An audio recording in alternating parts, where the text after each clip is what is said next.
Da, eu o să încep și după aceea veți vedea în deschiderea Tratatului de Teologie Mistică și Ascetică, Sfântul Dumitru Stăniloae face această observație că există o legătură strânsă între spiritual și biologic. Exact așa formulează Părintele Dumitru Stăniloae, un lucru pe care noi ar trebui cumva să-l avem în atenție. Și mă gândesc aici și dumneavoastră, atunci când faceți intervenții psihoterapeutică sau consiliere psihologică sau pur și simplu interacțiuni în spațiu clinic cu o persoană, ar trebui să avem asta în minte. Există o legătură foarte strânsă între spiritual și biologic. După aceea, un alt lucru pe care Părintele Dumitru Stăniloae îl afirmă în teologia dogmatică și care crește foarte mult miza faptelor de peste zi, omul se face pe sine însuși făcând lucruri. Modul acesta al nostru de a crește prin ceea ce facem. Și al treilea lucru, al treilea input este mintea se preface după forma fiecărui lucru pe care îl primește și se colorează după chipul lucrului cunoscut de ea. Atunci când cunoaștem ceva, cunoașterea dă formă minții și după aceea cunoașterea produce o anumită plasticitate asupra minții noastre. Mintea noastră rămâne amprentată cu ce am cunoscut. Asta e observația, da? Pe care o găsim la Petru Damaschinu în Filocalie, în volumul 5. Aceste trei lucruri le suprapunem peste altele două. Este această realitate absolut formidabilă pe care a descoperit-o medicina astăzi, în ultimii 15 ani, după o luptă întreagă între paradigme, cu nume grele angajate în această luptă, laureați ai Premiului Nobel, care susțineau că mintea nu se mai schimbă și că omul nu se mai poate schimba de la o anumită vârstă încolo. Această realitate a plasticității, care este vestea foarte bună pe care o dau științele medicale cu privire la viața omului și care, nu e nicio surpriză, deși este o mare bucurie, converge cu ceea ce spiritualitatea creștină și adevărul de credință a susținut de-a lungul timpului, că oamenii se pot schimba prin pocăință chiar în ultima clipă a vieții. Această plasticitate există. Și acum, nu vom vorbi despre plasticitate în general, dar vom vorbi despre ceva despre care s-a scris puțin până acum. Poate cu mila lui Dumnezeu vom face și noi lucruri în privința aceasta mici și poate și dumneavoastră veți face în viitor. Ar trebui să scoatem în evidență tot mai mult și mai bine argumentat din punct de vedere științific cum anume contextul cultural produce plasticitate. Pentru că la nivelul studiilor actuale se vorbește despre plasticitate ocupațională, de exemplu. Serviciul pe care îl desfășor produce o schimbare nu doar la nivelul obișnuințelor mele, ci și la nivelul paternurilor mele, la modul de a gândi, la felul de a reacționa sau de a acționa în filozofia vieții, în felul în care mă raportez la semeni. Totul se schimbă după ce 8 ore pe zi fac un lucru mai mulți ani la rând. Și în contextul în care se vorbește despre plasticitate ocupațională, ar trebui să se vorbească și despre plasticitatea experiențelor culturale. Pentru că dacă cineva este fan al unui gen cinematografic și se uită mereu la un anumit tip de filme sau ascultă un anumit gen muzical sau preferă anumiți autori de filosofie, de exemplu, citește integral opera lui Nietzsche, toate aceste experiențe culturale produc o anumită plasticitate. Și ar fi bine să vorbim despre ea, mai ales în privința generației tinere sau a persoanelor care sunt mari consumatori de experiențe culturale și de divertisment, pentru că ele schimbă viața. Și ar fi important să știm acest lucru și cel care este consumatorul experienței artistice să știe că inconștient se schimbă. Cum ne-a învățat psihologia deja foarte bine, că există o învățare inconștientă, noi putem asimila foarte multe lucruri dintr-un conținut cultural fără să conștientizăm asta. Noi nu, chiar dacă suntem conștient prezenți într-o experiență, nu exercităm un filtru de selecție pentru ceea ce trăim și nu hotărâm noi în mod conștient ce asimilăm dintr-o experiență și ce respingem dintr-o experiență. Și atunci, fără să-ți dai seama, urmărind pur și simplu materiale, interviuri, filme sau ascultând un anumit gen de muzică sau citind un gen de literatură, ești invadat și transformat de multe indicii și de mulți vectori din materialul respectiv, din materialele respective, fără să realizezi acest lucru. Și în ultimile 2-3 decenii, mulți specialiști în creier și în psihologia umană dublează, oferă asistență producătorilor de filme sau de muzică și de aici impactul mai profund al acestui gen de cultură asupra oamenilor. Dovadă că Olivier Clément, acum 25 de ani, când a numit cultura occidentală ca o cultură psihică, a avut dreptate, pentru că este o cultură care maximizează efectele psihologice și maximizând aceste efecte psihologice, având impact asupra psihismului, are și un impact transformator pe termen lung. Și de asta e bine să reținem asta. Acum, dacă mergem în zona științelor performanței, putem să extragem, deja de 20 de ani se fac cercetări cu privire la ingredientele transformaționale. Care sunt ingredientele care transformă viața unui om, în bine sau în rău? Din punct de vedere științific, da? Deci nu vom găsi harul lui Dumnezeu aici în listă, dar vom găsi practicile care îl ajută pe om să se schimbe mai repede, într-o privință sau alta. Care ar fi aceste ingrediente? Că există plasticitate adaptativă și maladaptativă. Putem să stricăm sau putem să îmbunătățim.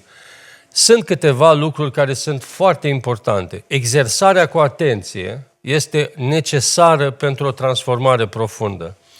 Dedicarea sau dăruirea cu care urmărești acțiunea respectivă, nu e vorba doar de atenție, e vorba de participarea emoțională, de cât de motivat ești să faci lucrul respectiv, de cât de important crezi că este lucrul respectiv pentru tine. Deci dedicarea este foarte importantă, la fel de importantă ca atenția. Pentru că, dacă stăm să ne gândim, există situații în care suntem atenți, dar nu suntem dedicați. Când un profesor de matematică rezolvă o problemă și trece prin pașii logici de la o etapă la alta și ajunge la final, el poate să fie foarte plictisit. Este atent să nu greșească, dar nu este prezent cu tot sufletul în acea demonstrație. Deci există posibilitatea să fiu atent fără să am această dedicare. După aceea nu mi-ajunge atenția și dăruirea, îmi trebuie repetiție. Nu am suficient impact asupra mea și a schimbărilor mele dacă doar repet cu dăruire și cu atenție, mi-ar folosi să reflectez la ce fac și la felul în care mi iese și la piedecele care nu mă ajută să-mi iasă și mai bine. Și această reflecție lipită pe repetiție și pe experiență este foarte utilă. Și, în fine, printre cele care sunt vitale pentru transformare este această perioadă îndelungată de efort. Și, ca exemple, avem practicile vechi de transformări performante, cum li se spune în unele studii, adică oamenii care, prin practici de viață spirituală non-creștină, că mai mult acestea s-au studiat, pot dovedi că funcționalitatea lor și modul de reacție și gândurile și emoțiile sunt schimbate profund față de un om obișnuit, tocmai pentru că ei și-au autoindus această plasticitate practicând ceva. Dar asta se întâmplă și în viața duhovnicească. Cineva practică multă vreme ceva și începe să se simtă acest lucru. Și vom vedea către final că aceste ingrediente, exersarea cu atenție, dedicarea, repetiția, reflexia, perioada îndelungată de efort, toate acestea sunt prezente, acest parcurs este menționat în foarte multe texte din Filocalie. Deci cumva nu sunt descoperiri recente, ci sunt doar confirmări ale unor practici duhovnicești pe care le întâlnim foarte mult menționate în Filocalie. Astea ar fi premisele.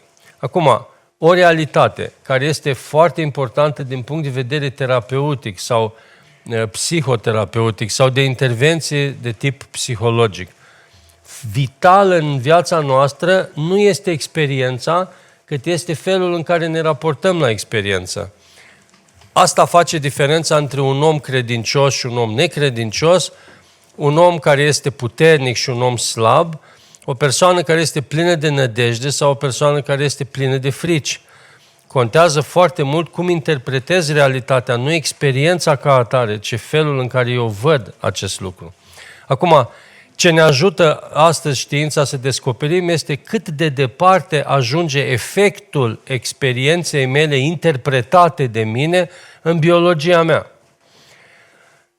Interpretarea experienței mele ajunge să-mi schimbe însăși felul meu de a fi până la expresia genetică, ceea ce este extraordinar. Asta înseamnă că omul se schimbă pe sine însuși în fiecare zi prin modul în care vede lumea. Nu atâta că lumea îl schimbă, cât este schimbat de însăși felul lui de a reflecta la această lume și de aici necesitatea consiliere. În primul rând a consilierii duhovnicești, dar și a consilierii psihologice și chiar educaționale în privința tinerilor, că omul are nevoie să fie ajutat să gândească în favoarea creșterii lui spirituale. El trebuie să fie ajutat să gândească în așa fel încât acest rod al gândirii lui despre sine și despre experiență să-i fie folositor. Există o diagramă care ne arată acest lucru. E deschis? Nu e deschis? E deschis. E deschis? Nu e deschis. Că nu i-am pus... Nu funcționează pentru că nu am conectare.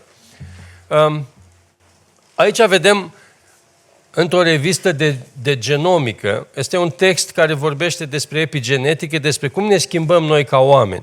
Și avem două coloane. În coloana din stânga avem modul în care se desfășoară lucrurile atunci când ne raportăm la un eveniment care este advers. Să zicem că din societate ne parvine un factor advers, să spunem. E ceva care ne produce traumă, este experiența unei pierderi a cuiva drag, este ceva stresant, da? Primul lucru care se întâmplă între mine și acest proces sau acest vector social este interpretarea mea, este percepția și evaluarea. Felul în care eu percep evenimentul, respectiv felul în care le evaluez. Dacă evaluarea mea este de tip îngrijorător, amenințător, stresant, dacă eu așa văd evenimentul, datorită acestui mod sau din cauză, e echivalent, datorită sau din cauza acestui mod de interpretare stresant sau nestresant, amenințător sau liniștitor, evenimentul produce două cascade diferite în fiziologia mea de la modul în care reacționez la nivelul nervului vag, tonusul vagal, variabilitatea ritmului cardiac, parametrii macro, până la expresia genelor și producția proteinelor din interiorul celulelor, la comanda nucleului celular, care deține zestrea genetică. Dacă evenimentul este interpretat ca fiind amenințător, din momentul în care este interpretat amenințător, se declanșează și este imposibil de influențat acest proces care numără mai multe etape de cascade de semnalizare care ajung să producă ceea ce se numește transducție, adică chimia din afara celulei ajunge să producă factori care trec dincolo de membrana celulară, intrând în celulă, iar în celulă acești vectori sau aceste semnale transduse ajung la nivelul nucleului și comandă ADN-ului nuclear din celulă să producă proteine altele decât sunt în programul genetic al celulei. Celula începe să funcționeze prost, pentru că semnalele transduse au ajuns la nucleu, spunând că e nevoie de altceva, de exemplu, de producția de interleuchine proinflamatorii. Organismul începe să producă asistenți pentru un răspuns inflamator crescut, pentru că eu sunt stresat și am nevoie de acest răspuns inflamator, care în primă instanță este protectiv. Și când sistemul meu inflamator sau răspunsul inflamator este pregnant, scade răspunsul inflamator și adversitatea evenimentului pe care eu am interpretat-o ca amenințare ajunge să-mi scadă imunitatea. Mai jos vedeți că după ce se produce transducția semnalului și pătrunderea în celulă, apar acești factori activați de transcripție care schimbă activitatea genelor și genele respective ajung să producă, așa cum se vede, asistenți proinflamatori, da? Și un răspuns interferon scăzut, este vorba de penultimul rând, adică o expresie genetică defavorabilă sănătății mele, și la final, acest gen de cascadă de semnalizare ajunge să producă boli coronariene, boala Alzheimer, diabet de tip 2, neoplazii, adică cancere și altele. Toate acestea sunt din cauza faptului că am interpretat evenimentul negativ. Dacă aici aș interpreta evenimentul ca o încercare, plin de nădejde, cu speranța că Dumnezeu o să mă ajute sau că voi avea un beneficiu de pe urma acestei încercări, tot acest lanț de semnalizare se schimbă. Și cumva ce a spus Seneca e foarte adevărat, că pe noi nu ne îngrijorează atât de mult evenimentele cât părerile noastre despre evenimente, e foarte valabil, nu? Și tăria omului credincios, care e plin de nădejde în Dumnezeu, se vede prin faptul că percepția și evaluarea este foarte tare filtrată de experiența credinței. Acum, a doua coloană este reprezentativă pentru că ea dezvăluie ceva mai grav. După ce adversitatea mediului înconjurător m-a influențat și mi-a trezit teama și frica și s-a declanșat această cascadă de semnalizare, expresia genetică s-a schimbat, ea este proinflamatorie.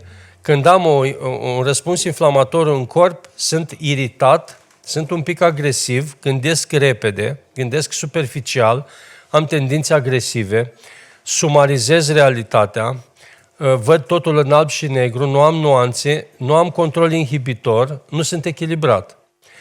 Când am un astfel de răspuns proinflamator, și asta arată aici arcul numărul 1, la nivelul sistemului nervos central, eu proiectez alte acțiuni în mediul înconjurător decât aș fi proiectat dacă aș fi fost echilibrat. Și ce se întâmplă este că o persoană cu răspunsuri proinflamatorii crescute ajunge să aibă comportamente care sunt dezechilibrante pentru mediul înconjurător. Asta înseamnă că s-ar putea ca adversitatea din mediu să nu mai existe. Dar persoana aceea, pentru că a fost dezechilibrată în răspunsul ei inflamator, ajunge să fie un om inflamat care continuă adversitatea față de un mediu care nu mai este advers față de el. El alimentează, de fapt, opoziția cu mediul. Începe să vadă lucruri cu care, de fapt, n-ar trebui să se lupte. Ajunge să le producă el însuși prin felul în care se comportă. Asta arată acest arc numărul 1, care, din cauza mediului inflamator, schimbă tipul de activitate cerebrală, care activitate cerebrală resimțită de pe urma inflamației ajunge să proiecteze comportamente care sunt negative și generatoare de tensiuni sociale pe care după aceea tot persoana le interpretează ca fiind valide și justificative pentru ceea ce face. Numai că acest gen de răspuns este aproape biologic. Deci cumva în al doilea canal, în a doua ierarhie, vedem că noi ajungem să generăm o realitate negativă prin însăși felul în care noi ne comportăm. Inițial am fost agresați de cineva din afară, dar de la un moment dat încolo noi, fiind agresivi, pentru că ne-am tulburat și pentru că răspunsul proinflamator este modificat, deci suntem modificați în biologia noastră, ajungem să avem un răspuns dezechilibrat prin comportamentul nostru și din momentul acela noi generăm dezechilibru. Nu mai este de mult dezechilibru în jur. Noi îl amplificăm. Noi creștem substanța acestei adversități și după aceea tot noi spunem, uite câte motive am să sufăr. Și din acel moment nu mai contează experiența realității.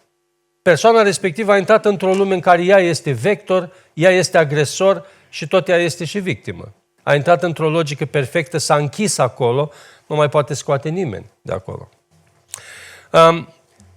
Ce vreau să spun cu asta este ceea ce este constatat de un autor, se numește circularitatea între experiență și corpul neuronal, e vorba de țesutul nervos. Practic, ultima experiență relevantă amprentează mintea, mintea influențează intenția, intenția mea influențează atenția, atenția influențează percepția, percepția influențează reacția sau acțiunea, acțiunea configurează experiența și experiența se încarcă iarăși în minte și din moment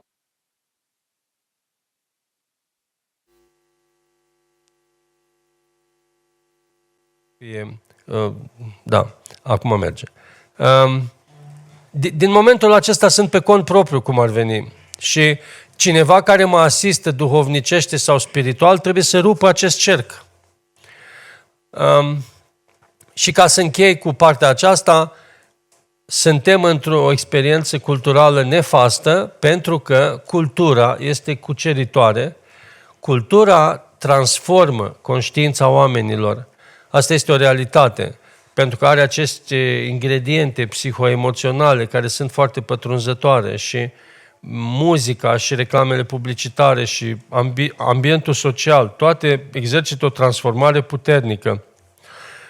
Că este vorba de copiere în atitudini sau în viziune despre viață, cum se întâmplă în cadrul adolescenților, sau că este vorba despre a constata o lume fericită, cum eu nu sunt, cum e în cazul multor adulți care sunt în pragul depresiei, contează mai puțin tipul de influență, dar pentru că cultura este atât de bine calibrată pe psihismul omenesc, ea exercită foarte multă influență.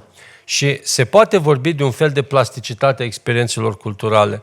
Și e important să vorbim despre asta, pentru că cei care vă calcă pragul și intră în cabinetul dumneavoastră sau cei care au nevoie de un consilier de factură psihologică, vine rănit și transformat de o societate care influențează foarte mult prin ceea ce oferă ca experiență. Și există autori care încep să vorbească despre asta, sunt foarte puțini. Se vorbește mult de plasticitate, dar se vorbește puțin de plasticitatea experiențelor culturale. Avem o rețea a salienței care ne face pe noi să fim foarte atenți și orientați spre ceea ce vrem să obținem și cultura este pregătită să ofere pentru rețeaua salienței marfă de calitate. Intensitate emoțională atinsă rapid, șoc vizual, dramă, sexualizare, lucruri care țin de provocarea indignării. De ce? Ca să le țin minte. Da? Recompensă imediată, sunt experiențe de tip joc, care procură experiențe imediate, navigarea pe telefon, care îți procură experiențe imediate, la 30 de secunde se mai descarcă un pic de dopamină. Recent pe Hot News a apărut o știre despre care puțin știau, deși sunt materiale care abordează asta mai de mult, seriale pe cocaină se numesc. Sunt seriale de scurtă durată care durează 60 de secunde episodul. Sunt filme care se toarnă într-o lună și care fac mulți bani pentru că ele sunt de 1 minut. Ca să poți să faci un serial cu episoade de 1 minut, ai nevoie de acțiuni foarte simple.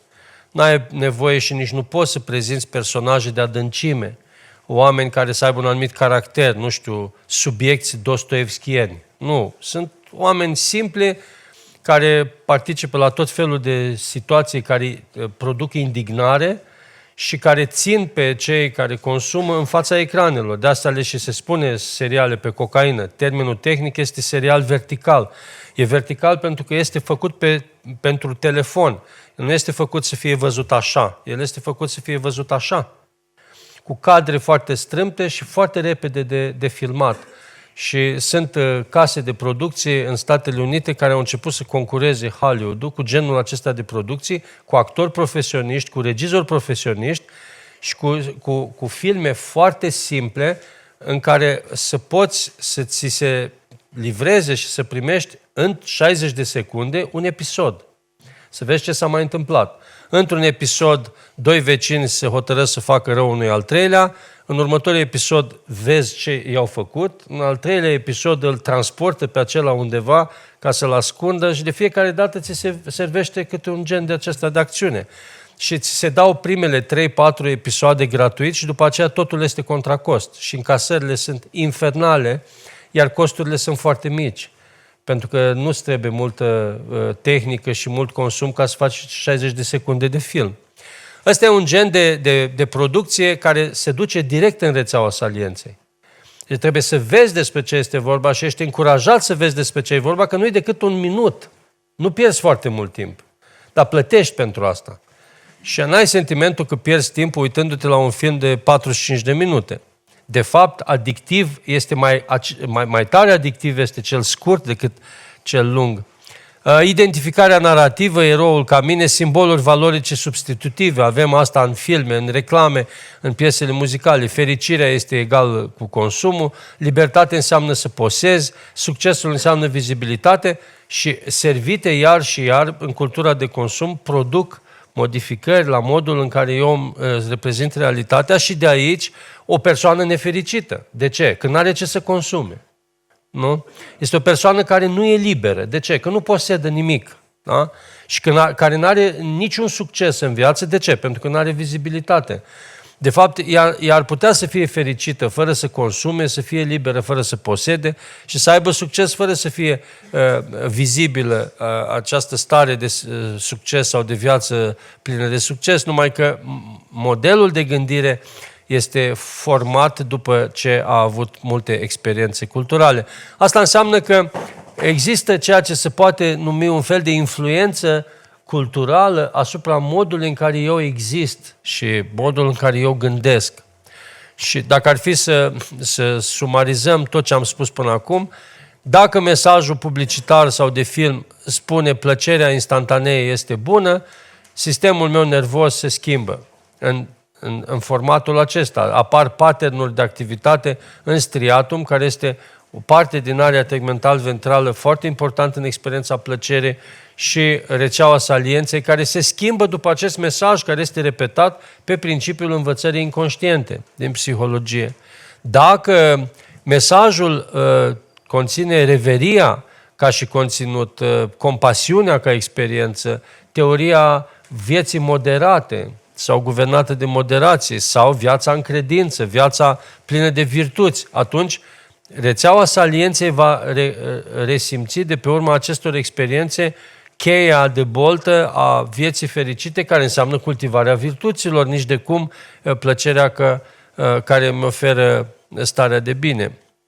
Există foarte multe mecanisme care ne fac pe noi să fim cu fereastra deschisă în fața societății în care trăim și ea să imprime, să amprenteze în noi diverse conținuturi. Și s-ar putea vorbi foarte mult aici despre neuroni oglindă, Giacomo Rizzolatti în anii 90, creierul prosocial, Dacher Keltner de la Universitatea Berkeley din California, cognițiile sociale, învățarea inconștientă, învățarea socială, condiționarea subliminală sau priming-ul, toate acestea sunt diverse forme de a vedea cum noi, ca persoane, suntem vulnerabili în raport cu experiențele culturale pe care le traversăm. Dacă eu mă uit începând de astăzi la buletinul de știri de la ora 5 de la ProTV, într-o lună de zile voi deveni îngrijorat. Voi avea sentimentul că vecinii mei sunt periculoși, că pe stradă nu mai poți să ieși nicăieri pentru că peste tot există pericole și încet, încet îți schimbi psihofiziologia raportării la societate pentru că te-ai uitat sistematic la un tip de materiale. Am avut o întâlnire cu o adolescentă care era foarte anxioasă, avea o anxietate teribilă și spunea că trăiește cu teama când pleacă părinții ei de acasă, era în clasa a 12-a, închidea toate ușile ziua în amiaza mare pentru că tot timpul avea impresia că vecinii ei sunt nesănătoși, sunt ciudați, sunt oameni ciudați. Și când am explorat un pic, am văzut că nu se uita la filme horror, nu știam de unde vine asta și până la urmă mi-a spus că pasiunea ei este să se uite la X-Files, la Crime and Investigation, pe Discovery. Deci vedea numai ciudățenii dintre astea și bineînțeles că astea se încarcă acolo, bineînțeles. Dacă ne întâlnim cu oameni panicați, ne panicăm și noi. Ajungem cu un nivel de panică fără motiv, dar nu știm de unde sunt toate acestea, pentru că învățarea este inconștientă. E nevoie, deci, de repetiție ca lucrurile să se schimbe. Nu e nimic nou în asta. Nimic din ceea ce am spus până acum nu e nou, nici măcar pentru spiritualitatea creștină. Ia uitați aici ce spune Sfântul Grigore Sinaitu. Și asta este principiul de intervenție. Că acum intrăm în ceea ce se poate face pentru asta și unde anume Filocalia ne poate sugera nouă celor care suntem apropiați de oamenii din jurul nostru în încercarea de a le oferi un cuvânt bun și dumneavoastră în mod special în calitate de psihologi sau psihoterapeuți sau consilieri de specialitate. E foarte important să vedem plasticitatea ființei noastre ca o șansă pe care ne-a dat-o Dumnezeu și să facem din practica vieții intervenția terapeutică. Uitați ce spune Sfântul Grigore Sinaitu. Cel ce se liniștește este dator mai întâi să aibă ca temelie aceste 5 virtuți pe care să ridice clădirea lucrărilor sale. Eu am mai folosit textul acesta că mi se pare fundamental, mai ales că vine de la un autor care a vrut să învețe pe cei din generația lui cum se practică rugăciunea neîncetată. În viața Sfântului Grigore Sinaitu se vorbește despre faptul acesta. El mergea foarte adesea pe la diverse mănăstiri din spațiul bizantin și încerca să învețe pe călugări să se roage continuu. Și aici este, să zicem, schema deprinderii rugăciunii neîncetate. Și ce ne spune textul? Mai înainte de a se ruga cineva, mai înainte de a se ruga, că nu rugăciunea este cea cu care trebuie să începem. Noi avem acest proverb care spune bine, totdeauna lucrul tău să-l începi cu Dumnezeu, așa este. Facem o cruce mare și începem, dar rugăciunea ca atare are nevoie de niște prerechizite, de niște lucruri de fond care trebuie să pregătească sufletul pentru rugăciune. Asta spune Sfântul Grigore Sinaitu aici. Mai înainte, da, cel ce se liniștește este dator mai întâi să aibă ca temelie aceste 5 virtuți pe care să ridice clădirea lucrărilor sale. Tăcerea, înfrânarea, privegherea care se referă la primele două, priveghează acela care este atent la tăcerea lui să nu o calce și priveghează asupra înfrânării sale să nu o scape de sub supraveghere, smerenia aceluia care tace, se înfrânează, priveghează și nu se mândrește, pentru că e mare lucru să taci, să te înfrânezi, să și priveghezi și să rămâi și smerit. Și pentru că toate 4 sunt grele, vei avea nevoie de multă răbdare ca să le poți ține pe toate în frâu. Are o logică perfectă și este și într-o ordine corectă.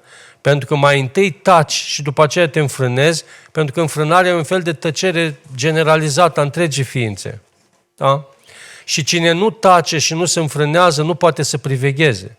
Că dacă nu taci și nu te înfrânezi, mintea este dispersată în toate direcțiile, n-ai ce să priveghezi acolo, că n-ai rezervă cognitivă să priveghezi. Da? Și după cele 5 virtuți, ca lucrări bine plăcute lui Dumnezeu, trebuie să aibă pe acestea 3. Cântarea, care este la Grigore Sinaitu rugăciunea comună, rugăciunea, care este rugăciunea individuală, și citirea, care este citirea cărților duhovnicești, în primul rând a Sfintei Scripturi. Și lucrul mâinilor dacă este neputincios. Deci vedeți că înainte de rugăciune, înainte de liturghisire și înainte de citirea cărților duhovnicești, există un ground, un sol fertil pe care trebuie așezate acestea, ca acestea să aibă rod. Da? Și după aceea spune cum se desfășoară programul aceluia care se nevoiește. În ceasul întâi să se roage, în al doilea să citească, în al treilea să cânte, în al patrulea să se roage, în al cincelea să citească, în al șaselea să cânte, între al șaptelea să se roage, între al optelea să citească, între al nouălea să cânte, în al zecelea să mănânce, în al 11-lea să doarmă dacă are trebuință, în al 12-lea să cânte cele de seară și așa străbătând bine stadia zilei va plăcea lui Dumnezeu. În continuu se repete. Asta e plasticitate, de fapt. Asta e plasticitate pusă în sensul sfințirii vieții. Dar vedeți că practica duhovnicească vine după golirea experienței de lume.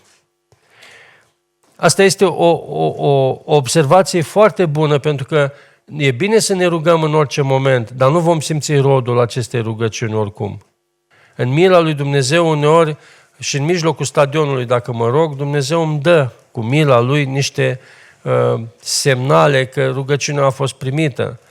Dar dacă mă rog doar așa și m-am obișnuit să mă rog doar așa, nu voi simți dulceața rugăciunii. E bine să încerc să mă golesc de experiența lumii, ca după ce m-am golit de această experiență a lumii, liniștindu-mă un pic, să încep să mă rog cu mai multă atenție și atunci voi simți dulceața rugăciunii de o altă manieră, pentru că îmi schimb fondul cognitiv și emoțional și îmi cresc receptivitatea față de această experiență. Noi avem receptivități și receptivități pe diverse niveluri și suntem pe diverse niveluri conștienți de ceea ce experimentăm. Nu tot timpul când avem ochii deschiși suntem conștienți. Nu orice stare de conștiență este însoțită de luciditate. Nu toate formele de luciditate sunt la fel de ample. Există lucidități și lucidități. Pot să rezolv o problemă la matematică și să fiu foarte lucid, dar asta nu înseamnă că mă gândesc că viața este scurtă și că trebuie să mă duc să-mi îmbrățișez părinții. Nivelul meu de conștientizare este redus, nu? Așa și aici.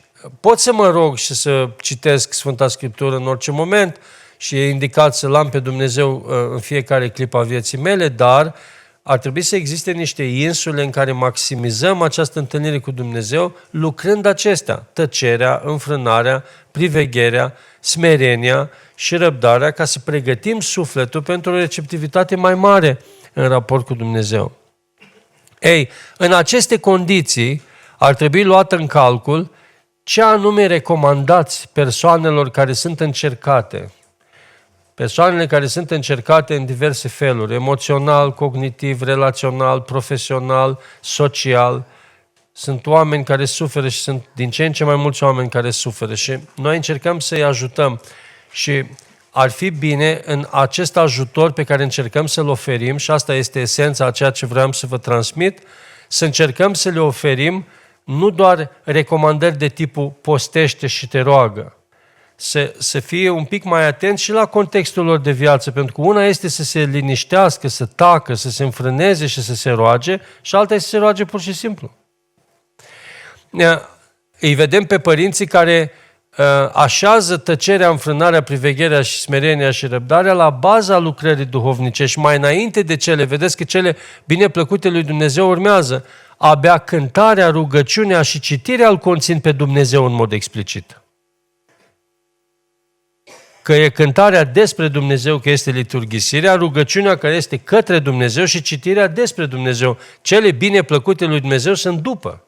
Dar virtuțile care sunt clasice în filozofie, multe le găsim în filozofie, măcar așa închipuite, cu schița lor, să zicem, acestea sunt ca niște slujitoare care pregătesc sufletul pentru viața spirituală, pentru viața duhovnicească. Ele în sine încă nu sunt bineplăcute lui Dumnezeu, cel puțin așa vedem din text. Lucrări bineplăcute lui Dumnezeu sunt cele trei: cântarea, rugăciunea și citirea.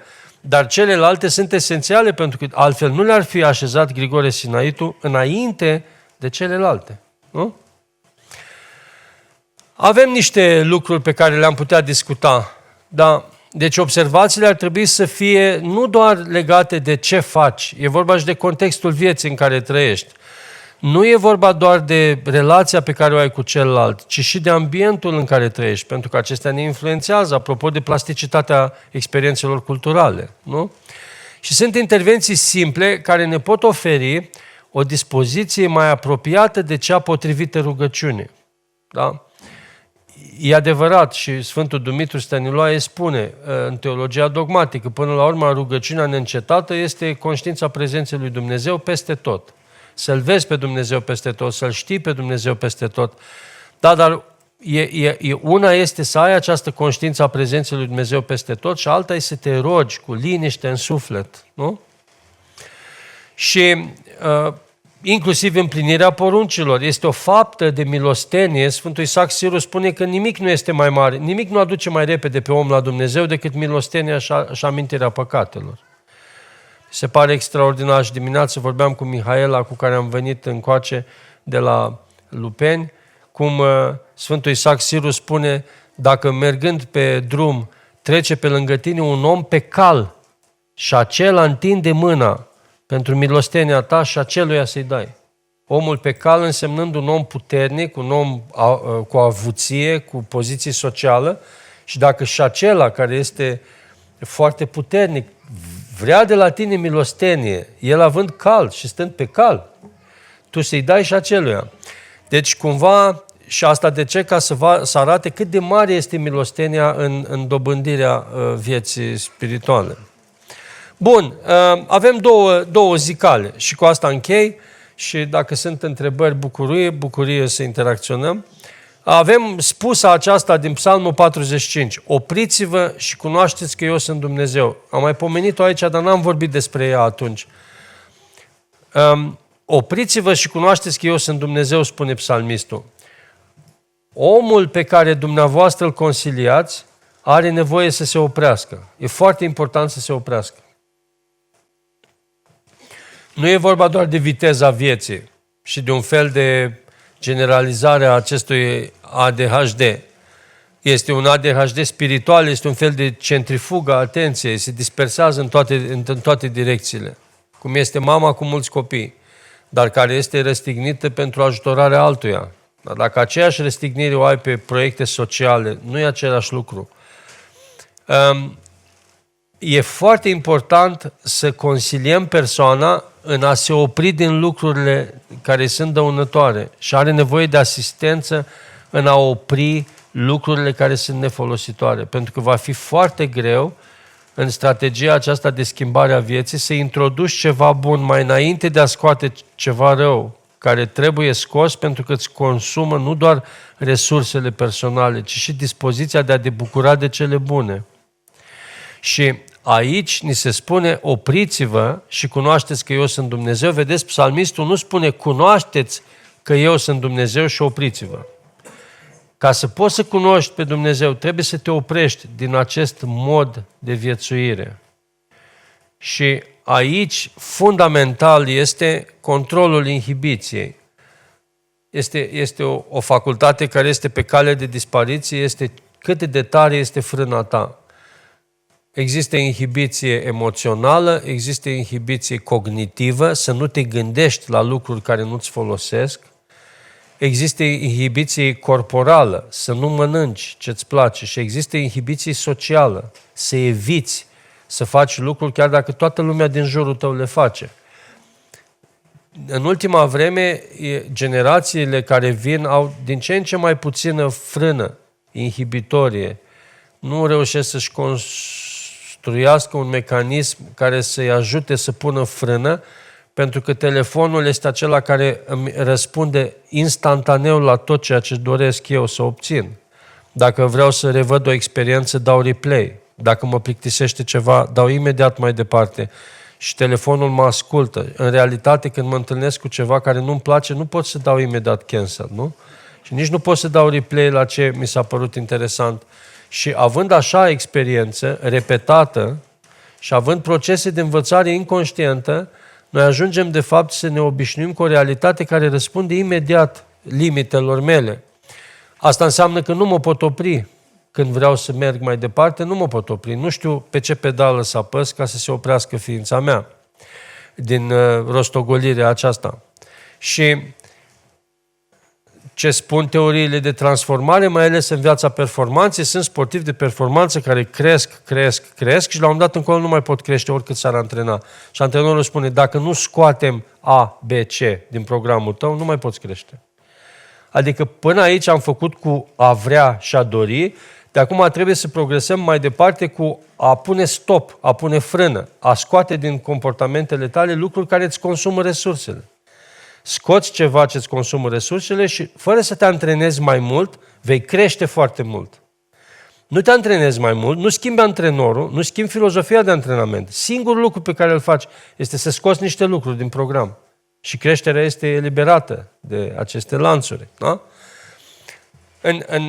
Există asta ca strategie de a schimba viața. Vrei să te lași de fumat, apucă-te de sport. Sau vrei să te lași de telefon, descoperi-ți un grup de prieteni cu care să te poți întâlni mai des. Vrei să te lași de un păcat, apucă-te să te rogi. E adevărat. Dar de la un moment dat încolo, sau în anumite privințe, dacă nu ne exersăm acest control inhibitor, adică capacitatea de înfrânare, va fi foarte greu să progresăm. Și ați văzut-o la Sfântul Grigore Sinaitu. Tăcerea și înfrânarea sunt pe primul loc aici. De ce spun asta? În discuțiile dumneavoastră cu pacienții, cu clienții, cu subiecții care vă vin la cabinet, trebuie să-i ajutați să descopere că a spune nu este o mare putere. A spune nu la partea asta negativă din noi, la omul vechi. Să pot să spun nu. Da? Opriți-vă mai are o valență. Starea de calm. Postura, calmitatea este pe cale de dispariție. Este o carte a lui Gayatri Devi, un neuroscientist la New York, care se numește chiar așa, Calm. Ea vorbește despre cum am pierdut calmul cu totul. Nu mai avem stare de calm. Ori suntem super îngrijorați de tot felul de evenimente cataclismice care vor veni peste noi. Unde este nădejdea omului care este plin de griji? Unde este credința în Dumnezeu a omului care trăiește cu teamă? Cu teama să nu îi se întâmple ceva. Unde e nădejdea la Dumnezeu? Că de fapt credința și nădejdea ar trebui să ne facă să nu fim plini de temeri, nu? Există persoane care au acest fond de activitate foarte bogată și își pierd starea de calm. Și Gayatri Devi spune, oamenii sunt în proximitatea anxietății de multe ori nu pentru că au un fond emoțional pentru anxietate, ci pentru că muncesc prea mult și prea repede. Și viteza cu care lucrăm ridică cortizolul sanguin natural. Natural se ridică nivelul de stres. Și ea spune, în trecut oamenii nu erau așa. În trecut oamenii croșetau, făceau broderie, coseau gherghef, puneau în grădină, copileau roșiile, curățau via, activități pe care nu le poți face foarte repede, că dacă vrei să tai via repede, te stai degetele. Și aceste activități, aluatul, că trebuie să crească, să pui în pământ, să aștepți lucrurile să crească la o anumită viteză naturală, era o stare de calm. Acum acest calm s-a pierdut și de aici incapacitatea oamenilor de a se mai opri, dar să știți că dacă începem să facem calm niște lucruri, de exemplu rugăciunea trebuie făcută calm, pâinea trebuie făcută calm, cu copiii mici trebuie să fii foarte calm, să nu fii agitat. Dacă lăsăm un pic calmitatea să ne ocupe viața și nu e foarte ușor de făcut, dar ar merita, încet, încet începem să ne resimțim starea de spirit diferită, pentru că o calmitate în corp are ecouri în starea sufletească. O gestică mai calmă introduce un anumit ritm în interioritatea mea, nu? Deci opriți-vă, este important. După aceea, al doilea cuvânt cheie este cunoașteți. Cunoașteți înseamnă suport cognitiv. Cunoașteți înseamnă, în primul rând, pentru cine nu cunoaște, înseamnă să citească până ajunge să înțeleagă pe Dumnezeu din viața lui personală, are nevoie să citească cărți duhovnicești, așa cum alții sfinți au scris despre Dumnezeu. Suportul cognitiv este foarte important. La Sfântul Isaac Siru, rugăciunea și cititul sunt pe aceeași înălțime. Pentru că spune că atunci când citești o carte duhovnicească, ea te trimite să te rogi și atunci când te-ai rugat cu adevărat, îți vine să mai mănânci din Dumnezeu citind o carte duhovnicească și ele cumva se țin împreună, cum și meditația și rugăciunea se țin împreună. Ar fi foarte util pentru recomandările de tip psihoterapie suportul cognitiv, adică persoana să fie învățată să citească cărți care sunt surse de liniște, de calm, de bunătate, de blândețe a lui Dumnezeu, arătate oamenilor în viața sfinților sau în viața de toate zilele. Să fie orientată nu doar spre a-și schimba viața, cât de a vizita unele spații naturale, de exemplu, momente de reverie, de contemplație, de petrecerea timpului liber într-o livadă. Adică experiența naturalului, care este de fapt creația lui Dumnezeu, reprezintă un fel de suport cognitiv. Aici e și emoțional, e și senzorial, dar e o realitate care exercită presiune asupra stărilor mele sufletești. Și de ce spun asta? Pentru că psihoterapiile recent au scos din joc, în ultimii 10-15 ani, există tehnici de sine în care persoana stă de vorbă cu sine însăși și prin practici, inclusiv prin această igienă a gândirii, încearcă să se însănătoșească. Dar în realitate, în afară, sunt foarte mulți vectori care ar putea să-i producă plasticitate. Natura, cărțile bune, Sfânta Scriptură, întâlnirea cu oamenii duhovnicești, ar putea să reprezinte o rută de schimbare personală mai profundă decât dacă ea însăși încearcă prin diverse tehnici de sine să se echilibreze.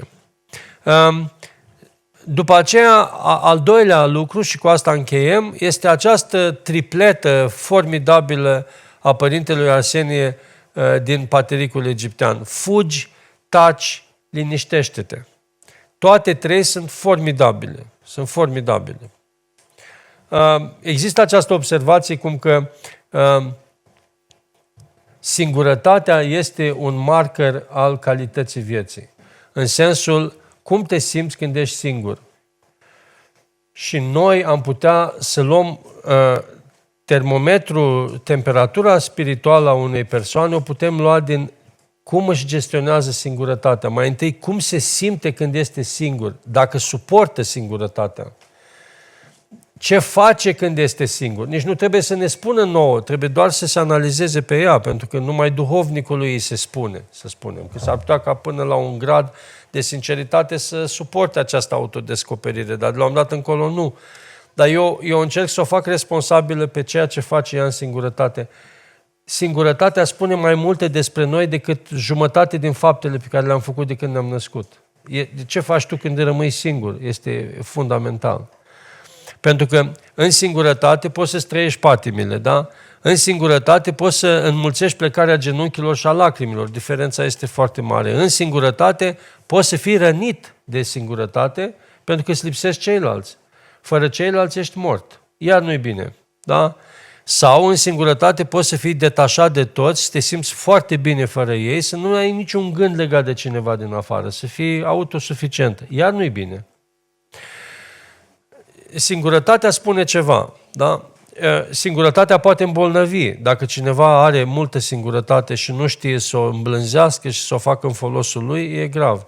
Dacă are singurătate și se autodistruge stând la televizor sau considerându-se uitat de toată lumea, iarăși este rău sau se înneacă în patimi.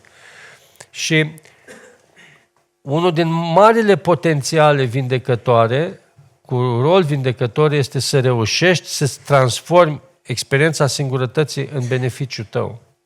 Să ai o rânduială a singurătății.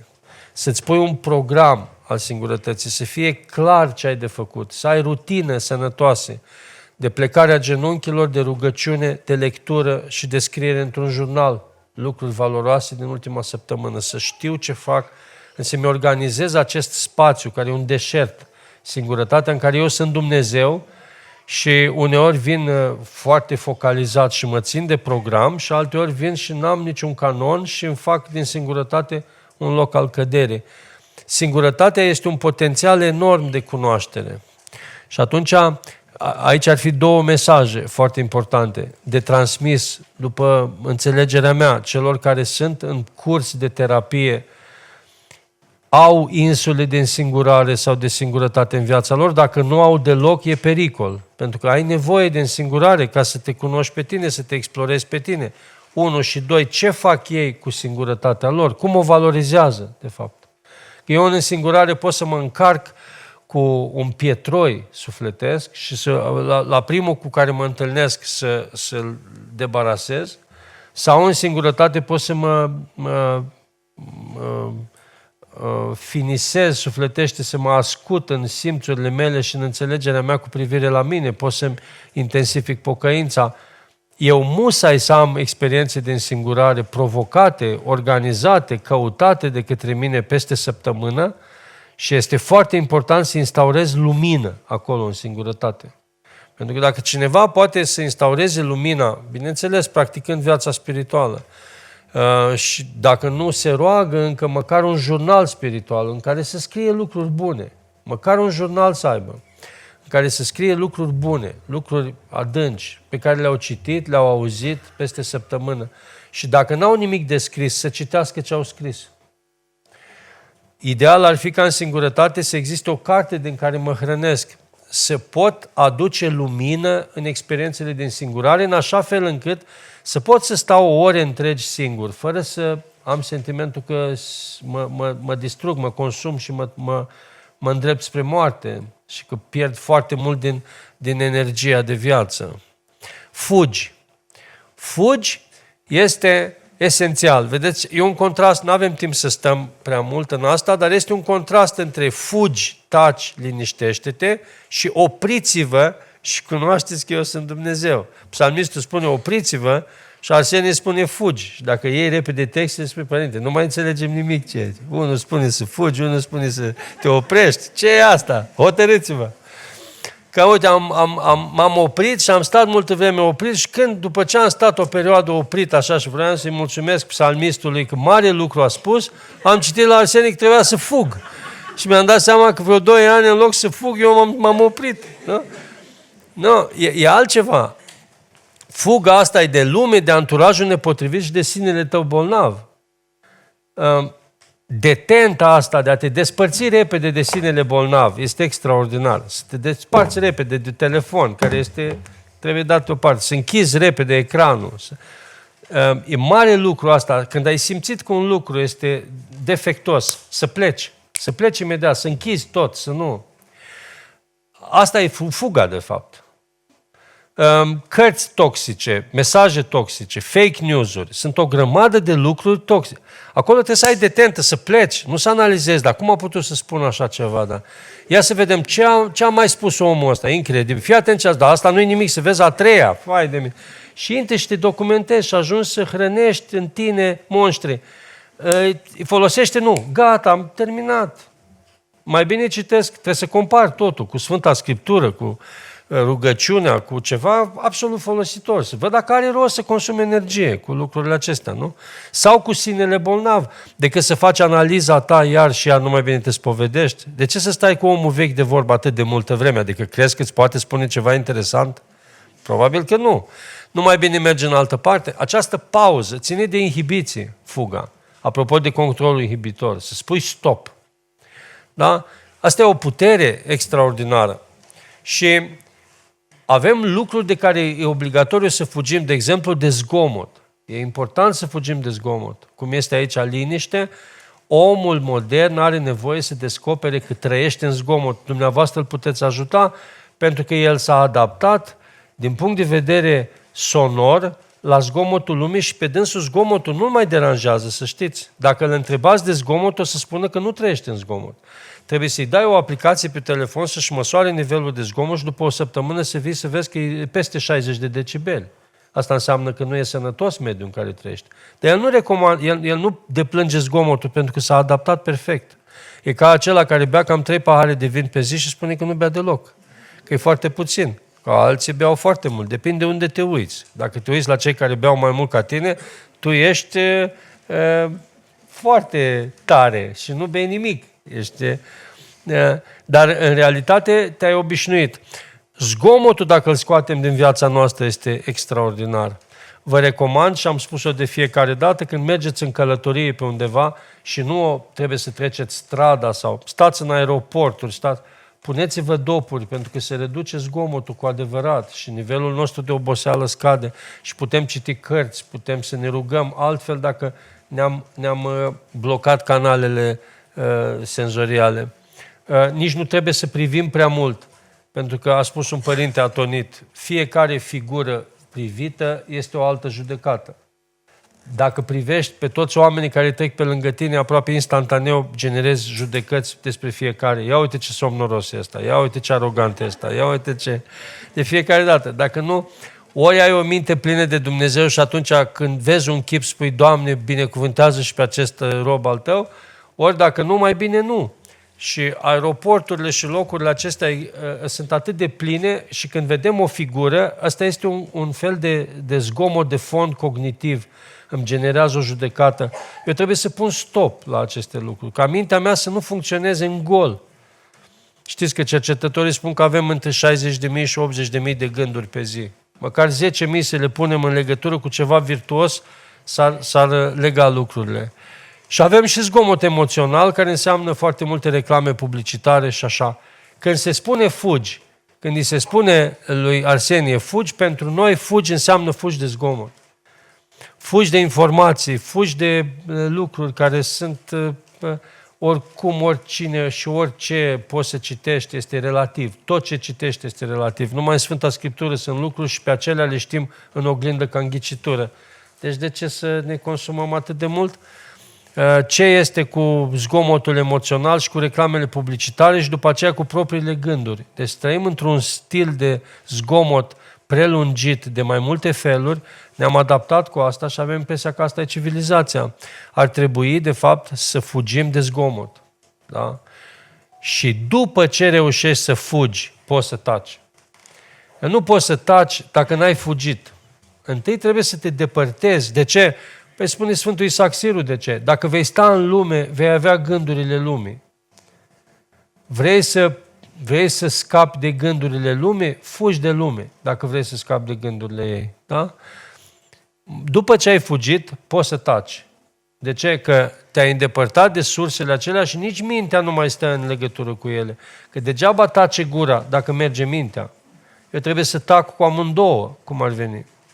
Și ca să pot să tac cu amândouă, trebuie să mă îndepărtez senzorial de aceste surse de zgomot permanent. Da? Tăcerea este extraordinară. Și atunci, în evaluarea unor clienți, a unor pacienți, ar trebui să văd, are experiențe de liniștire, adică de substimulare senzorială, de pauză, de zgomot. Dacă are astfel de experiențe, e minunat, pentru că înseamnă că are potențial de a și tăcea.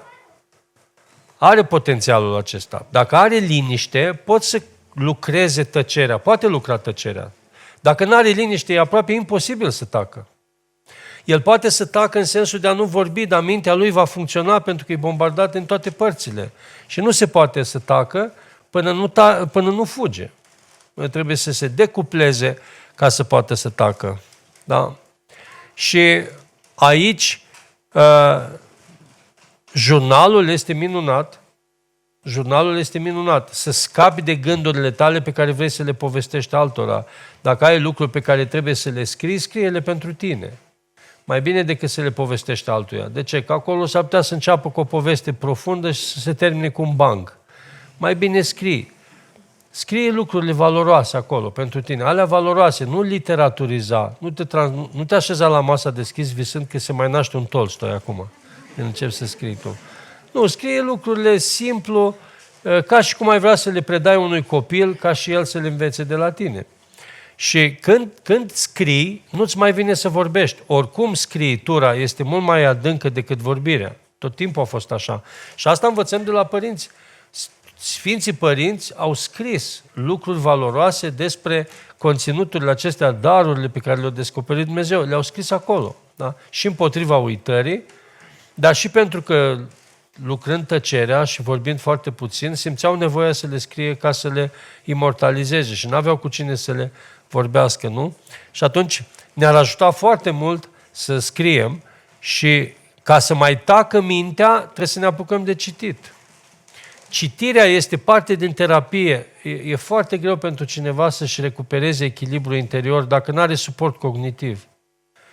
Și găsim asta la Sfinții Părinți și o găsim și la abordarea stoicilor.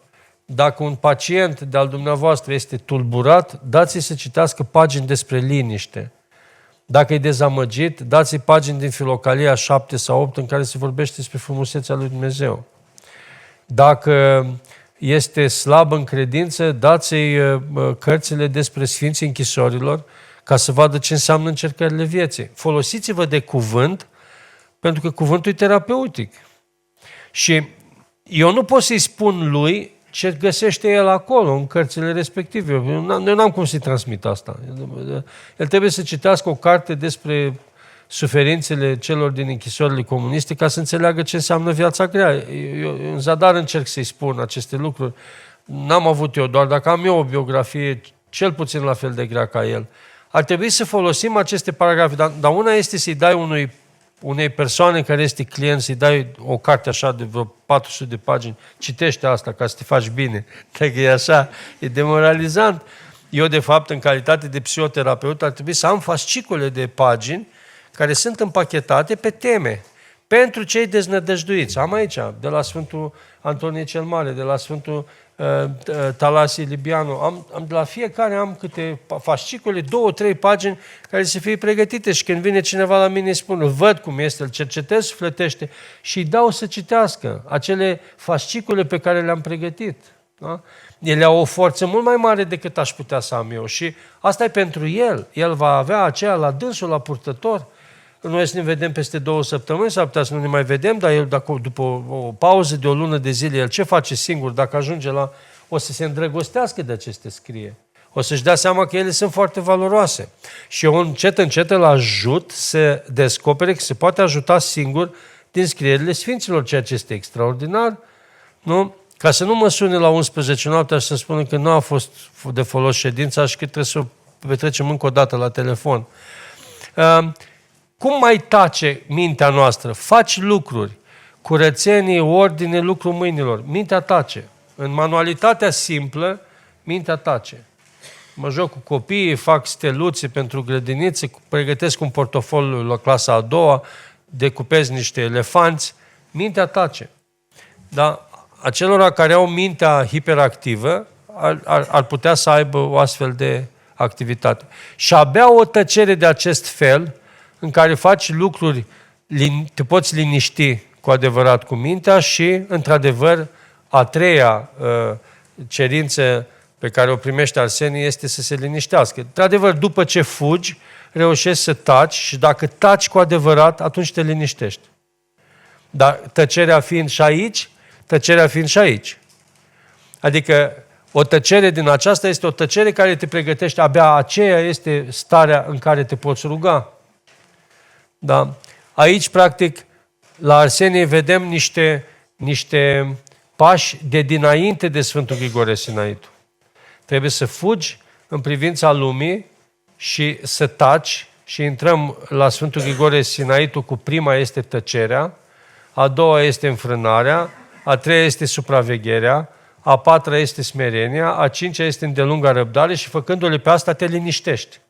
Știți că la Sfântul Grigore Sinaitu așa începea. Pentru acela care vrea să se liniștească, mai înainte de ar trebui să aibă aceste 5 virtuți. Acolo tot cu liniștea se termină. Primele 5, tot cu liniștea. Nu o pomenește, dar toate cele 5 pentru liniștire sunt. Și liniștirea pentru ce este? Pentru a face lucru plăcut Domnului. Cântarea, rugăciunea și citirea.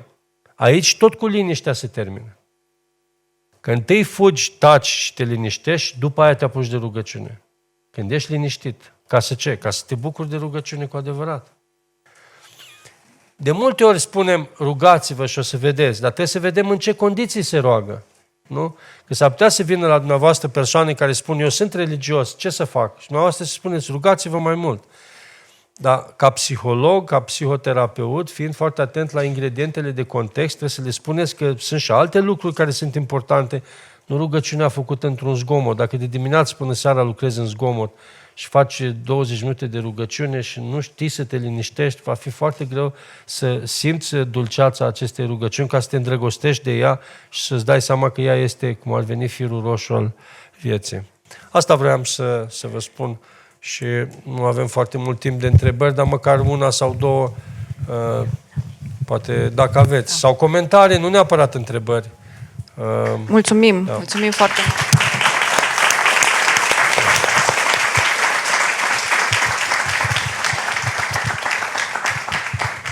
Părinte, am primit 3 întrebări pentru dumneavoastră, dar înainte vă rog frumos, dați-ne fasciculele acelea pentru oamenii anxioși, ce ar putea să citească, pentru cei temători, depresivi, ce ar fi, adică chiar cred că ne-ar ajuta și cred că sunteți în, dacă așa, eu habar n-am, deci eu nu știu ce să le dau. Și acum m-am gândit, wow, e ceva nou, vă rog. Despre Teolipt al Filadelfiei, de exemplu, trebuie să citiți că are vreo 70 de pagini.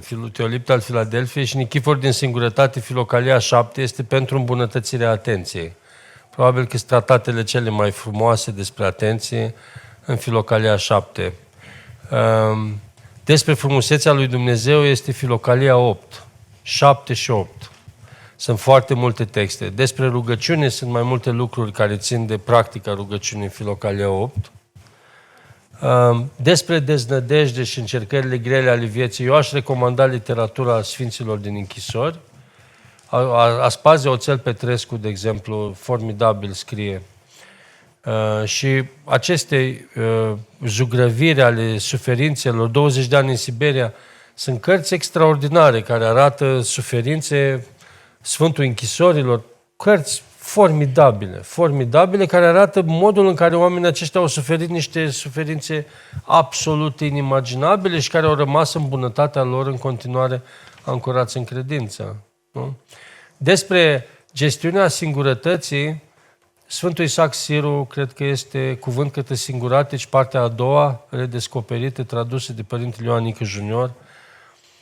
Chiar îi rog pe părinții de la mănăstiri, când ajung cu gândul la Sfântul Isaac Siru, să-mi recomande și mie o carte care este mai răscolitoare decât Sfântul Isaac Siru, Cuvânt către singuratici. Eu n-am găsit până în momentul acesta o carte care să te lovească mai tare în inimă decât Sfântul Isaac Siru, Cuvânt către singuratici. Este ceva absolut formidabil. De asta acela care a făcut biografia Sfântului Isaac Siru vorbește despre milă fără de sfârșit. Sfântul Isaac Siru este omul care vorbește despre mila fără de sfârșit, pe care trebuie să o arate creștinul pentru orice om și pentru orice făptură, în umbra lui Dumnezeu care a arătat o milă fără de sfârșit față de oameni. Acolo, la cele 400 de capete din interiorul acestei cărți, că sunt 400 de capete, în interiorul acestei cărți este un material extraordinar pentru aceia care au dificultăți în a împlini dragostea față de cei care ne fac rău. 400 de capete din Cuvânt către singuratici, partea a doua, Isaac Siru. Da, asta așa pe repede înainte. Ar mai putea fi, dar să știți că e important să vă apucați să citiți Filocalia. Adică în optica aceasta, cum arată Filocalia ca resursă terapeutică, suport cognitiv, ea nu trebuie evitată deloc. Adică noi, în primul rând, ca și terapeuți și psihologi, să citim Filocalia. Asta e, da. Mulțumesc. Și în momentul în care citiți, dacă îi aveți deja pe clienți, că orice psihoterapeut și psiholog își are clienți în suflet peste tot pe unde se duce și dacă cineva spune o poveste, lui deja îi merg rotițele și spune asta, o să-i spun eu clientului meu, că este perfectă povestea asta. Să o ascult până la sfârșit că e reală. Și la o ședință ulterioară eu povestesc lui, că îmi dau seama că îl ajută. Că așa face un psihoterapeut, îi are pe toți cu sine în suflet, în sine lui. Ei, când citiți Filocalia, o să vă întâlniți cu texte în care imediat vă dați seama că asta e pentru Georgescu, asta e pentru Popescu, asta e pentru Ioan, asta e pentru Maria. Și le puteți face fotografie și le pregătiți acolo, le puneți deoparte. Și dacă aveți dorința de a-l sprijini foarte mult, listați aceste pagini și mergeți la întâlnire pregătit cu fasciculul și dați să citească și după aceea îi cereți opinia, să vedeți cum se raportează. Suportul cognitiv este foarte, foarte important, are un impact asupra emoției mai mare decât ne așteptam și oricum emoțiile se schimbă prin cogniții, mai degrabă decât se schimbă direct, pentru că emoțiile sunt în zona mediană a creierului, în planșeul median, luând în lectura arhitectonică de sus în jos, este între trunchiul cerebral și neocortex și din cauza asta e foarte greu de pătruns conștient la nivel emoțional. Nu pot să-i spun unui copil să se liniștească, dându-i argumente. Eu trebuie să-l îmbrățișez ca să se poată liniști. El are nevoie de experiențe corporale ca să se liniștească, nu de argumente logice. Da? Emoțiile sunt foarte intense. Dar în timp, când nu este în criză, emoția poate fi încet, încet dăscălită de cogniții.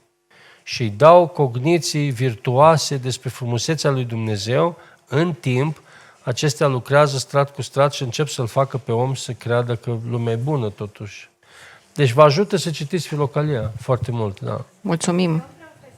Vă rog frumos pe vă, lasă-ne, dacă se poate, secretul. Ce faceți cu timpul? Cum îl dilatați ca să puteți să faceți atâtea lucruri, având și familie, și copii, și școală, și universitate, și seminarii? Ce faceți cu timpul ăla? Cum îl dilatați? Dacă ar fi soția mea aici, ar spune că nu dilat deloc. Timpul nu e dilatat deloc. Adică e în criză de... Nu, cred că e vorba de timp, pur și simplu. Asta e. Timpul în sensul că de multă vreme fac lucruri și când învăț, scriu, când citesc, subliniez. Am făcut asta intuitiv și acum chiar m-am bucurat că am un grup în care discutăm despre tehnici de învățare și lucrurile vechi pe care eu le făceam intuitiv, nu numai eu, mulți le făceau intuitiv, acum au fost expuse, că neurofiziologia a ajuns foarte departe și vă recomand și dumneavoastră, când citiți, să vă cumpărați cărți și să le subliniați, să scrieți pe ele. Și când găsiți o carte care este importantă, transformați-o în fișe scrise de mână, nu pe suport digital, pe e-book, ci pe e-book. E-book este cartea electronică. Există tablete în care scrii și se salvează direct digital. E-note se numesc. Acelea nu sunt bune. Trebuie suport, hârtie și pix cu 2-3 culori și să scrii lucrurile importante. E foarte important să scrii. Și odată la 6 luni să revezi lucrurile fundamentale. Citești 3-4 cărți, dar nu toate 4 sunt importante. Una este bună. Le subliniezi pe toate, dar cea care este foarte importantă o pui deoparte într-un raft de bibliotecă separat. Și odată la 6 luni, când pleci în concediu, îți iei cărțile alea pe care le-ai citit să le revezi.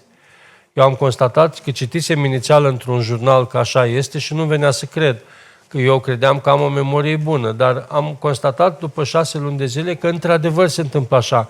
La o carte fundamentală, după 6 luni de zile, noi pierdem cam 60-70% din informații. Și atunci acele cărți care sunt fundamentale merită recitite, dar nu le mai citești rând cu rând. Te uiți exact pe ce ai semnat tu, numai pe lucrurile pe care le-ai subliniat, numai pe însemnările de pe margine și pe paginile acelea unde există multe semne de exclamație. Și în felul acesta revezi lucruri pe care ai putea să le pierzi. Adevăratele cărți nu se epuizează în timp, așa după 5 ani să nu mai fie valabile. Sunt unele care pun principii. Și în felul acesta, repetând, revizuind un material pe care l-ai însemnat sau recitind o carte pe care ai însemnat-o, poți să-ți păstrezi în minte lucruri. Și după aceea, al treilea mod prin care putem să păstrăm lucrurile arhivate bine este să... Nu știți că există asta, e un principiu banal în învățare. După ce ai învățat ceva, găsește-ți 2-3 persoane cărora să le povestești ce ai învățat. Și dacă aveți o listă mai lungă de prieteni, ca să nu bombardați aceeași persoană cu tot ce ați citit, s-ar putea să vă ajute, pentru că explicând altora ce ați învățat, nouă ne se clarifică mai mult. Părinte, mulțumim. Mai am? Da. Este totuși o întrebare. Mai este cineva care... Înainte, vreau să-l pot, da? Și după aceea. Da. Eu am mărturisit ieri că fac un curs cu dumneavoastră, al 3-lea. Dumneavoastră ați spus acum de grupurile dumneavoastră și să știți că mai mulți s-au întrebat și vă întreabă cum poate să ajungă în aceste grupuri și la aceste cursuri. Deci, nu știți care e problema, mi-e teamă. Acum să zicem că ăsta e un grup închis, deși nu e închis. Am vrut să evităm, nu punem anunțuri nicăieri. Pe nicăieri nu punem anunțuri, nu Facebook, deși ar fi locuri unde să le punem, că sunt locuri unde nu punem pentru că e un număr, când crește numărul mai mult, nu mai este calitate. Și grupul mai mare se metabolizează mai greu. Și acum am ajuns la ateliere cu 300 de participanți și nu vrem să dăm drumul la peste. E prea mult, 250 și așa cam 100 lipsesc. Când spui 300, de fapt sunt 400, dar 100 lipsesc, pentru că sunt gratuite. Și când ceva e gratuit, oamenii spun, ok, mă duc data viitoare. Dar mergem în continuare așa, pentru că suntem convinși că trebuie să mergem cu gratuitate, pentru că toată lumea trebuie să aibă acces la așa ceva, absolut toată lumea. Și vin și oameni care chiar sunt în ultimul stadiu de nevoi. Și din cauza asta nu sunt anunțuri, dar aveți deja numărul de telefon. Deci dacă este cineva care dorește, există un număr de telefon, scrieți un mesaj și spuneți: vreau și eu să fiu înscris în lista de așteptare pentru viitoarele ateliere. Și atunci noi vă salvăm în această listă de așteptare și primele ateliere, când se face un atelier online, cu o lună jumătate înainte se pune anunțul acolo și facem înscrieri, constituim un grup online pe WhatsApp și păstrăm legătura acolo.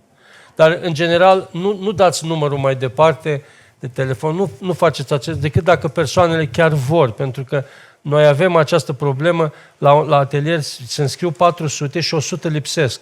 100 lipsesc pentru că ei s-au înscris din curiozitate, ei nu s-au înscris din nevoie. Și este destul de greu de gestionat un grup așa de mare. Și mai vine cineva la a 4-a întâlnire și spune: îmi puteți da înregistrările de la primele 3. Problema nu este de înregistrări, problema e că există niște exerciții pe care trebuie să le faci. Este un caiet de însemnări înainte, sunt niște conținuturi pe care nu poți să le asculți pur și simplu. Și se pierde experiența. Și din cauza asta evităm să facem public totul. Deci, numărul de telefon îl aveți, puteți, și Monica l-are, puteți să luați numărul de telefon și de la Carmen, dar numai dacă cu adevărat, așa, și pe altcineva să nu informați cu numărul respectiv, decât dacă vedeți că la modul real își dorește să urmărească. Pentru că atelierele sunt câte 12-14 săptămâni la rând, 3 ore, înseamnă 3 luni de zile, cu multe întrebări, cu 50-60 de exerciții, unele dintre ele, și oamenii spun: e prea mult ce facem aici. Din cauza asta nu-i chiar așa ușor. Deci să participăm la un curs integral și după aceea să dăm numărul mai departe, eventual. Asta ar fi cea mai bună, minunat asta. Da? Minunat, da. Mulțumim. Da. Eu nu știu că trebuie să plecați, altfel v-aș mai întreba. Da, ultima întrebare și...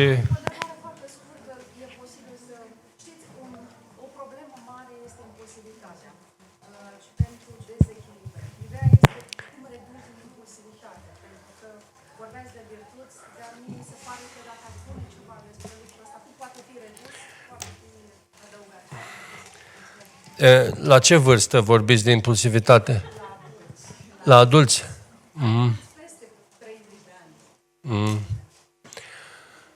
Aș putea să merg la sigur spunând așa la început, dacă o luăm pe parte științifică, impulsivitatea are în spate un deficit de atașament, cert, 100%. Dintre toate teoriile psihologice, cel mai mult acoperită empiric este teoria atașamentului, care din anii 60 până acum în continuu s-a încărcat, în continuu. Ultimul Handbook of Attachment era atât de gros, în 2018 Shaver a spus: ne oprim, nu mai scoatem altul, pentru că deja este imposibil de gestionat toată asta. Deci, o persoană impulsivă cu deficit de atașament are nevoie de o cantitate de dragoste enormă ca să putem tăia de la rădăcină asta. Există ceva care ține de desconsiderarea de sine sau desconsiderarea celorlalți, un sentiment al agresivității care vine din lume, care trebuie contracarat cu propria agresivitate, ori se simte victimă. Deci sunt foarte multe posibilități. Nu știm ce scenariu este în legătură cu o persoană, dar deficitul de atașament îl putem sigur introduce acolo. Este înfiorător și vă recomand, dintre toate domeniile științifice care țin mai strict de psihologie decât de neuroștiințe, cred că cea mai puternică radiografie asupra nevoilor umane este în teoria atașamentului. Și este de o convergență cu spiritualitatea creștin-ortodoxă care este înmărmuritoare, este șocantă, este de neimaginat. Oamenii ăștia din teoria atașamentului spun în mod esențial că creierul nostru este o fabrică de atașament și în același timp înghite atașament. Noi suntem născuți pentru iubire, să oferim și să primim. Și în momentul în care se întâmplă ceva în mecanismul ăsta, ori nu primim suficient, ori nu învățăm să oferim suficient, noi ne dezechilibrăm. Singura posibilitate de a reechilibra creierul este să îl introduci în circuitul acesta de a oferi dragoste și de a primi dragoste. de a oferi copiilor dragoste, de exemplu, și de a primi dragoste și atașament și siguranță și suport emoțional și reglare emoțională de la o persoană care să fie figură de atașament, care poate fi soțul, poate fi duhovnicul, poate fi amândoi, poate fi o soră mai mare. Și pe măsură ce ofer dragoste și primesc dragoste, viața mea se echilibrează. Există oameni care oferă dragoste, dar nu primesc dragoste. Și aceia sunt dezechilibrați din punct de vedere al atașamentului. Și există persoane care primesc dragoste și nu oferă dragoste, iară sunt dezechilibrați. Și avem două tipuri de forme de dezechilibru în care se încadrează cam toate suferințele emoționale. Frica de respingere și frica de intimitate. Amândouă sunt la poli opuși. Da? Sunt diametral opuse. Sunt oameni care nu suportă apropierea și sunt oameni cărora le este teamă să fie abandonați. Și comportamentele sunt variate aici. Deci sigur este un deficit de atașament și primul lucru pe care l-aș face, dacă ar fi să pot, că nu pot, eu nu pot nici cu copiii mei, dar teoretic spun, dacă aș putea să fac ceva, ar fi să încep să iubesc și să apreciez acea persoană pentru ceea ce este. Mă căznesc să găsesc măcar un lucru bun pe care îl face și să-i mulțumesc în fiecare zi pentru lucrul respectiv. Dacă el are 100 de lucruri proaste și unul singur este bun, eu numai de ăla mă leg o perioadă lungă de timp ca să putem lega relația. El are nevoie de experiențe de atașament. Asta aș face ca prim pas, dar există multe alte posibilități de a interveni. Nivelul de agresivitate este dată și de variațiile de glucoză sanguină. Deci o persoană care este, ca să vedeți în partea cealaltă acum, adică sunt agresiv, asta înseamnă că trebuie să introduc o schimbare în alimentație. Am nevoie de carbohidrați complexi, mai degrabă decât carbohidrați simpli. Trebuie să evit pastele făinoase, trebuie să evit produsele de panificație, trebuie să evit fructele, trebuie să evit fructele confiate și, evident, dulciurile. Pentru că n-am voie să încarc alimente care au rată de absorpție mare, îmi crește brusc glicemia, pentru că o persoană agresivă, când îi crește glicemia, este mai agresivă și este potențial agresivă. Da? Și după aia, când scade glicemia, irascibilitatea e și mai mare. Deci, cumva, creierul nu se simte bine nici când are prea multă hrană, nici când are prea puțină hrană. Deci trebuie să introduc semințele, de exemplu, verdeața, vegetalele în general care au fibre și care au carbohidrați mai puțini. Ar trebui să mă uit foarte mult la efortul fizic, pentru că o persoană care are un nivel de agresivitate mare trebuie să facă efort fizic într-un interval rezonabil, să-l termine pe la 5-6 după amiază, pentru că dacă face efort fizic sistematic, doarme mai bine. Și dacă doarme mai bine, are cel puțin în teorie o posibilitate de a se stresa mai puțin în ziua următoare. Nivelul de stres este în strânsă legătură cu calitatea somnului.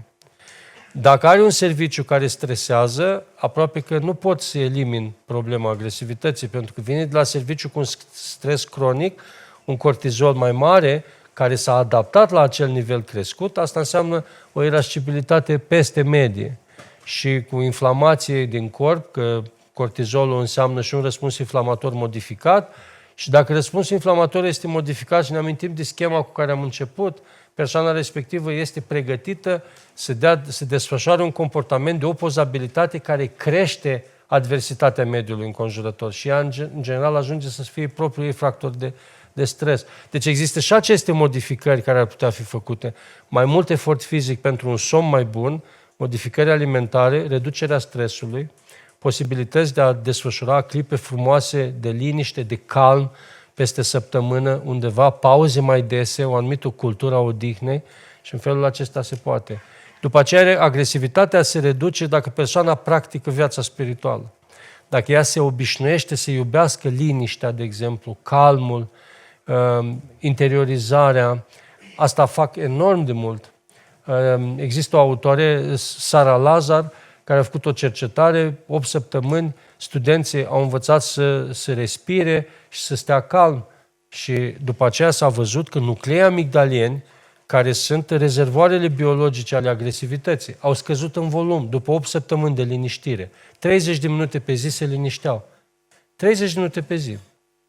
Și au calculat volumul nucleilor amigdalieni clasic în neuroimagistică și după 8 săptămâni a calculat din nou acești volume nucleare, care au scăzut în volum și în densitate pentru faptul că 8 săptămâni, 30 de minute pe zi, persoanele respective au stat într-o experiență de liniștire.